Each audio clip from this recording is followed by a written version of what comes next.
Oh, notre train est encore supprimé. On va être en retard pour notre conférence sur les micro-combustions. Il faut les prévenir. Ça va pas être possible, j'ai plus de batterie. Mais à la place d'utiliser un chargeur de téléphone classique, on pourrait utiliser la chaleur d'une flamme pour produire l'énergie nécessaire au fonctionnement du téléphone. Le but étant que ce dispositif soit portable, il faudra avoir recours à la microcombustion. Mais pourquoi utiliser une flamme plutôt qu'une batterie normale? Cela dépend de la densité d'énergie. Tout d'abord, je vais vous expliquer ce que représente la densité d'énergie. La densité d'énergie représente l'énergie par unité de masse. Cela concerne certaines énergies comme les carburants et les batteries. Pour utiliser l'énergie des carburants, on utilise la combustion.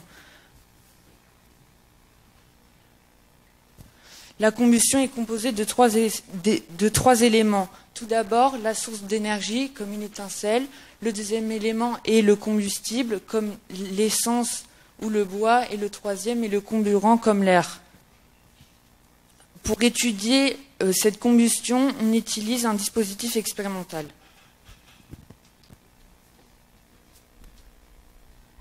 Nous avons utilisé lors de ces essais un tube en quartz de 0,7 mm de diamètre, puisqu'il faut que le diamètre du tube soit inférieur au diamètre de coincement de l'acétylène, qui est de 0,85 mm, sous lequel la flamme ne peut pas se développer normalement.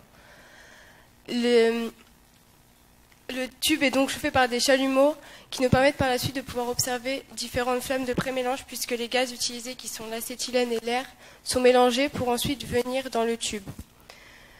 Les flammes sont différentes selon le débit de gaz choisi par des débitmètres qui servent à mesurer et définir le débit d'acétylène et d'air utilisé lors de ces essais.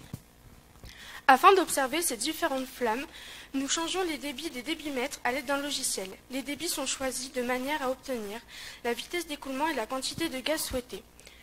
Afin d'observer au mieux les différentes flammes, nous avons utilisé dans notre dispositif expérimental 2 caméras. La première est une caméra à infrarouge qui permet de mesurer la température extérieure du tube. La deuxième est une caméra pour les radicaux libres produits lors de la combustion, qui permet de repérer le fond de flamme. Nous avons effectué une observation qualitative du phénomène.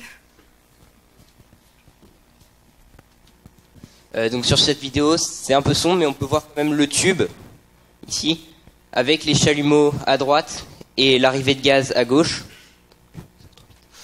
Donc là, on peut apercevoir au milieu une des flammes qu'on a observées, qui ne se produit qu'à cette échelle, ce qu'on appelle une flamme Fry, c'est-à-dire Flame with Repetitive Extinction and Ignition. C'est une flamme qui va osciller dans le tube, elle va s'allumer au niveau des chalumeaux, puis remonter le tube vers l'arrivée de gaz, et s'éteindre à cause des pertes thermiques dues au refroidissement des parois du tube. Mais elle est tellement rapide que à l'œil nu, on ne voit qu'un trait dans le tube. Donc sur cette simulation, au ralenti, on peut voir se déplacer la flamme dans le tube, s'éteindre puis recommencer.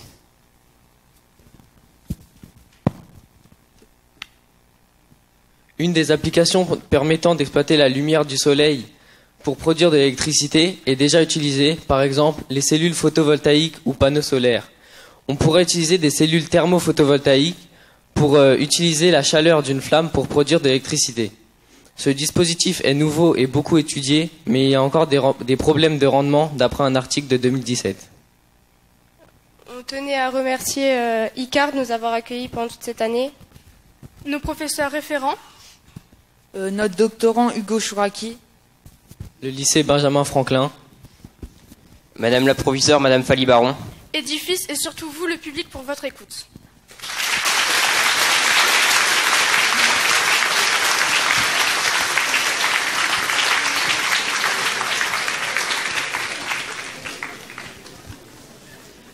Là, c'était édifice en 3 minutes. Hein. Bon, merci pour cette présentation. Est-ce que quelqu'un a des questions dans la salle ou des commentaires?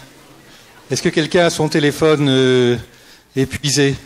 La batterie du téléphone épuisée? Non? Oui. C'était le piège, vous devez l'avoir éteint. Hugo, tu peux rajouter 2 mots sur comment s'est passée cette interaction pour toi? Allô? Oui, non, ça s'est passé très très bien. Ça marche là comme ça, c'est cool. Et ça s'est passé super bien. Ils ont vraiment tout fait quasiment tout seuls. J'étais là un peu pour les guider, mais vraiment tout le diapo, c'est eux qui ont fait, leur présentation, le résumé que vous avez, c'est vraiment tout eux qui ont fait, donc je suis très fier d'eux, c'est vraiment cool. Et sinon, l'échange s'est très bien passé avec les profs et tout. Enfin, moi, je trouvais ça très enrichissant pour moi, en tout cas. C'est parfait. Et l'environnement dans le laboratoire, ton directeur de thèse, etc., c'est de l'interaction, c'est bien fait. Ça s'est plutôt bien passé. J'ai travaillé indépendamment de mon directeur de thèse. Je suis vraiment, j'ai voulu garder, on va dire, les lycéens pour moi, pour faire un peu ce que je voulais faire. Et je pense que ça a marché. Ils ont travaillé en autonomie complètement. Donc, je suis content.